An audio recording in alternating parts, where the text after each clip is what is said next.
नमस्कार दोस्तों, स्वागत है आपका एक नई वीडियो में। आज हम जो बात करने वाले हैं वो मुगल वंश से जो इंपॉर्टेंट एमसीक्यू हैं, यानी कि जो प्रीवियस ईयर में पूछे गए हैं अलग अलग संस्थानों के द्वारा, यानी कि अलग अलग आयोगों के द्वारा, यूपी पीसीएस में, छत्तीसगढ़ पीसीएस में, या इंपॉर्टेंट जो प्रश्न अमूमन पूछे जाते हैं उन पर हमारी बेसिक समझ हो, उससे रिलेटेड ये सीरीज़ रहने वाली है। इसमें काफ़ी क्वेश्चन रहेंगे जो संभवतः आपके काम आ जाएंगे। तो देखते हैं, मुगल वंश से ये सीरीज़ है।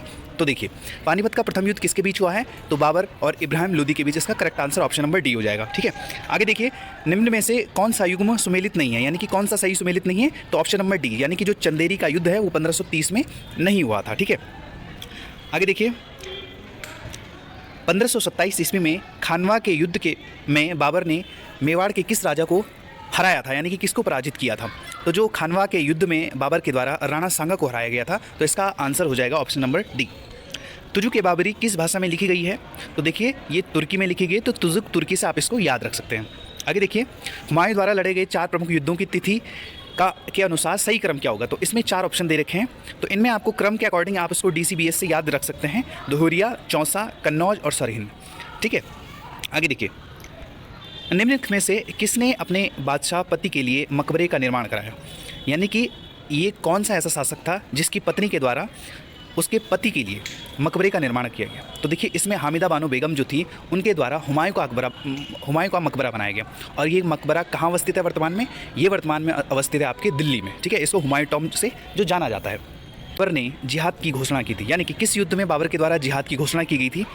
तो जो ऑप्शन नंबर बी हो जाएगा, यानी कि खानवा को जो युद्ध हुआ था इसके बाद बाबर के द्वारा जिहाद की घोषणा कर दी गई थी। ठीक है, बाबर ने सर्वप्रथम पातशाह की पदवी धारण की थी, तो इसने फरगना में नहीं की थी, दिल्ली में भी नहीं की थी और समरकंद में नहीं थी। इसका जो राइट आंसर हो जाएगा वो हो जाएगा काबुल में। ठीक है, भारत के मुगल शासक बनने पर जहरुद्दीन मोहम्मद ने नाम रखा, तो ये बाबर नाम रखा। ठीक है, बाबर का जो अर्थ होता है वो बाग होता है। ठीक है, तो बाबर का जो अर्थ पूछ सकता कभी आपसे, तो आपको पता होना चाहिए। आगे देखिए, शेरशाह सूरी के बचपन का नाम क्या था? तो इसका जो मकबरा है वो है सासाराम में, जो कि बिहार के क्षेत्र में पड़ता है, और इसका जो बचपन का नाम था वो फरीद खां था। हुमायूं के बाद आप ये स्थिति देखते होंगे कि शेरशाह का आधिपत्य होता है दिल्ली सल्तनत पर, है ना। आगे देखिए, चांदी का रुपया किसने शुरू किया था? तो चांदी का जो रुपया किया था वो शेरशाह के द्वारा ही शुरू किया गया था। ठीक है, अकबर के द्वारा नहीं किया गया था। और राइट आंसर आप ऑप्शन अलग कर भी इसमें आंसर निकाल सकते हो, डिराइव करके। ठीक है, शेरशाह का मकबरा कहाँ है? जैसे कि मैंने बताया आपको, सासाराम बिहार में पड़ता है। तो ये कई बार ऐसा पूछ लेगा कि मकबरा कहाँ है, तो आपसे सासाराम नहीं पूछेगा, स्टेट पूछ लेगा, तो आपको स्टेट पता होना चाहिए। साम्राज्य निर्माता एवं प्रशासक के रूप में शेरशाह को किसका पूर्वगामी माना जाता है? तो देखिए, अशोक तो नहीं होगा, अलाउद्दीन खिलजी भी नहीं होगा क्योंकि ये खिलजी वंश था, ये पूर्व में था। मोहम्मद गौरी भी नहीं होगा। अकबर इसलिए होगा, देखिए, हुमायूं का बेटा अकबर और अकबर का बेटा जहांगीर। तो एक चीज़ देखिए ना आप, कि जो हुमायूं है वो शेरशाह के कंटेम्प्रेरी है।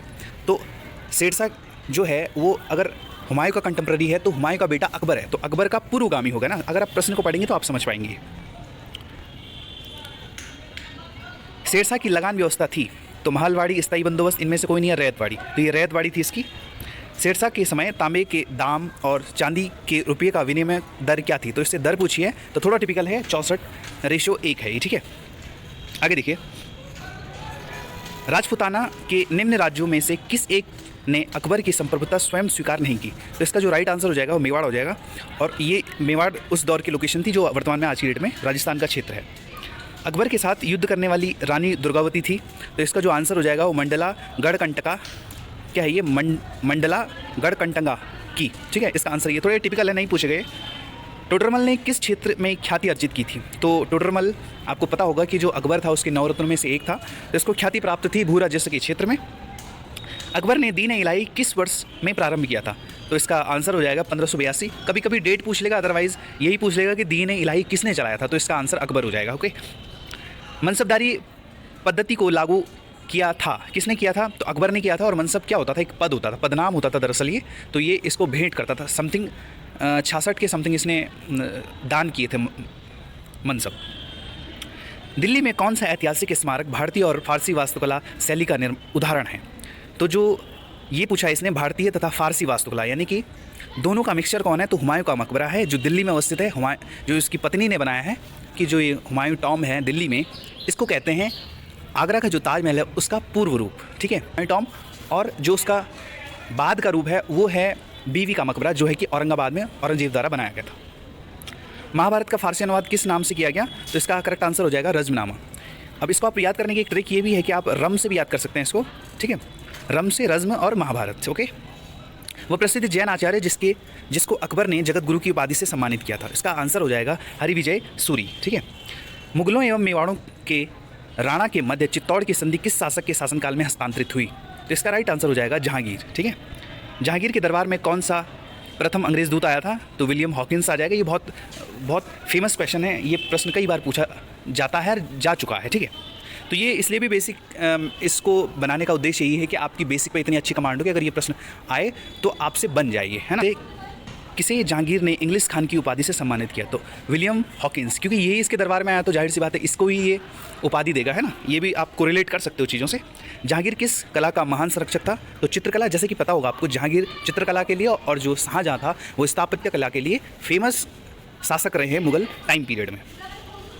जहांगीर ने अपनी आत्मकथा किस भाषा में लिखी? तो फारसी भाषा में इसने लिखी है। ओके, इनकी राजभाषा दरअसल यही थी, राजकाज की भाषा। तो आप देखते होंगे कि उस दौर में फ़ारसी का चलन था, जो वर्तमान भी अभी आप अगर उर्दू लिटरेचर में देखते हो तो उसकी जो लिपि है वो फ़ारसी है, ठीक है। निम्नलिखित में से इत्र बनाने की विधि का आविष्कार किसने किया था? तो अस्मत बेगम के द्वारा किया गया था, ठीक है। ये क्वेश्चन भी काफ़ी रिपीटेड है, पूछ लेता कई बार। जहांगीर ने किस सिख गुरु को मृत्युदंड दिया था? तो गुरु अर्जुन देव इसका करेक्ट आंसर हो जाएगा। किस मुगल शासक के काल में कांधार मुगलों से छीना गया था? तो जहांगीर के काल में मुगलों से ये छीना गया था। मुमताज़ महल का असली नाम क्या है? तो मुमताज़ महल का जो असली नाम हो जाएगा वो अर्जुना बानो बेगम हो जाएगा, ठीक है। निम्नलिखित में से किसने साम्राज्य की राजधानी आगरा से दिल्ली स्थानांतरित की? तो इसका राइट आंसर हो जाएगा शाहजहाँ ने। इसने वहाँ पर मॉन्यूमेंट बनाए थे, जितने लाल किला है या जामा मस्जिद है, जितने भी बनाए इसने तभी बनाए थे। आगे देखिए, दिल्ली की प्रसिद्ध जामा मस्जिद का निर्माण किसने कराया था? तो जैसे कि मैंने आपको बताया, शाहजहाँ के द्वारा ये सारे मॉन्यूमेंट्स बनाए गए थे, ठीक है। शाहजहाँ का एक ऐसा टाइम पीरियड था जो कि स्थापत्य कला का गोल्डन पीरियड कहा जाता है, और अगर चित्रकला की बात करें तो चित्रकला का जो गोल्डन पीरियड होगा वो हो जाएगा जहांगीर का, ठीक है। आगे देखिए, उपनिषद का फारसी अनुवाद किस मुगल सम्राट के शासनकाल में हुआ? तो इसका राइट आंसर हो जाएगा शाहजहाँ के समय, ठीक है। मुगल बादशाह ने बलबन द्वारा प्रारंभ किए गए दरबारी रिवाज सिजदा को समाप्त किया था। सिजदा और पाबोस हमने पढ़ा, जो बलबन के द्वारा शुरू किया गया था, या राजत्व का सिद्धांत। तो सिजदा और पाबोस को समाप्त करने का जो श्रेय जाता है वो जाता है शाहजहाँ को, ठीक है। प्रसिद्ध कोहिनूर हीरा शाहजहाँ को किसने उपहार में दिया था? तो मोहम्मद सईद, जिसको मीर जुमला कहते थे, उसके द्वारा दिया गया था। नेक्स्ट प्रश्न क्या है, देखिए, निम्नलिखित में से किस इतिहासकार ने शाहजहाँ के शासनकाल को मुगल का स्वर्णकाल कहा? तो खफी खां, बर्नियर और राय भारमल तीनों ने कहा। उपरोक्त सभी डी ऑप्शन राइट हो जाएगा। लको अकबर के नाम से किसे जाना जाता है? तो दारा सिको, जो कि सुलेमान सिको का पुत्र था, ठीक है। तो ये प्रश्न भी काफ़ी रिपीटेड है, ठीक है। हिंदू धर्मग्रंथों का अध्ययन करने वाला प्रथम मुस्लिम शासक कौन था? तो इसका जो राइट आंसर हो जाएगा वो दारा सिको इसका करेक्ट आंसर हो जाएगा। हिंदू व ईरानी वास्तुकला का सर्वप्रथम समन्वय हमें देखने को मिलता है, तो ताजमहल में मिलता है ये, ठीक है। ताजमहल कहाँ है? जो कि आगरा में अवस्थित है, और इसका निर्माण किसके द्वारा कराया गया था? इसका निर्माण कराया गया था शाहजहाँ के द्वारा। अर्जुमन बानो बेगम, जिसको कहते हैं कि अर्जुमन, उसकी याद में इसको समझौता बनाया गया था, ठीक है। मुगल शहजादा जिसने श्रीनगर में आश्रय लिया, तो इसका आंसर हो जाएगा सुलेमान सिको, ठीक है। निम्नलिखित में से किस मुगल बादशाह का 2 बार राज्याभिषेक हुआ? तो औरंगजेब इसका राइट आंसर हो जाएगा। औरंगजेब को जिंदा पीर भी कहते थे, क्योंकि ये आक्रामक और क्रूर किस्म का शासक हुआ करता था। निम्नलिखित में से किस सिख गुरु ने गुरु की गद्दी को समाप्त कर सिखों को कट्टर बनाया? तो इसका राइट आंसर हो जाएगा ऑप्शन नंबर सी, गुरु गोविंद सिंह। औरंगजेब के शासनकाल में शिवाजी ने किस मुगल सेनापति के साथ पुरंदर की संधि की थी 1665 में? तो इसका आंसर हो जाएगा जय सिंह। तो जय सिंह साहब इसको याद रख सकते हैं, काफ़ी इंपॉर्टेंट क्वेश्चन है ये मुगल साम्राज्य से, ठीक है। किस मुगल बादशाह को जिंदा पीर कहते थे? जैसे कि मैंने आपको पहले बताया, औरंगजेब को कहते थे। जजिया कर किसके शासनकाल में पुनः लगाया गया? तो औरंगजेब इसका राइट आंसर हो जाएगा, ठीक है। FST के द्वारा शुरू कर दिया जाता है ये, और औरंगजेब के द्वारा खत्म कर दिया जाता है। कौन सा मकबरा द्वितीय ताजमहल? तो रबिया उद दौरानी का मकबरा, जिसको कि बीवी का मकबरा कहते हैं, औरंगाबाद में स्थित है, और इसको बनाया था औरंगजेब ने अपनी बीवी की याद में। औरंगजेब ने किसको साहिबात उज जमानी की उपाधि दी थी? तो जहांआरा को दी थी। मुगल सम्राट जिसने सर्वाधिक हिंदू अधिकारियों की नियुक्ति की थी, देखिए ये वैसे औरंगजेब काफ़ी क्रूर किस्म का रहा है, इसकी जो नीतियाँ थी, जिसके हिसाब से इसका अगर मूल्यांकन करें तो काफ़ी क्रूर शासक रहा है मुगल साम्राज्य में। लेकिन इसके एक अपवाद के स्वरूप ही इसको समझेंगे कि हिंदू अधिकारियों की सर्वाधिक नियुक्ति इसके ही दरबार में थी, ठीक है। औरंगजेब द्वारा चलाया गया जिहाद का अर्थ था दारुल इस्लाम। ये कहता था जो कि दारुल हर्ब है, हिंदुओं के देश को हम मुस्लिम का देश बनाएंगे, तो दारुल इस्लाम की यानी कि जिहाद को प्रमोट करने वाले एक औरंगजेब एक क्रूर शासक के रूप में जाना जाता है। संत रामदास को किसके शासनकाल से संबंधित किया जाता है? तो औरंगजेब इसका राइट आंसर हो जाएगा। कि लाल किले में मोती मस्जिद का निर्माण किया था, तो औरंगजेब इसका करेक्ट आंसर हो जाएगा। किस मुगल बादशाह के कार्यकाल में औरंगजेब द्वारा लगाए गए जजिया कर को पूर्णतः समाप्त कर दिया गया था? तो इसका आंसर हो जाएगा फर्रुखशियर।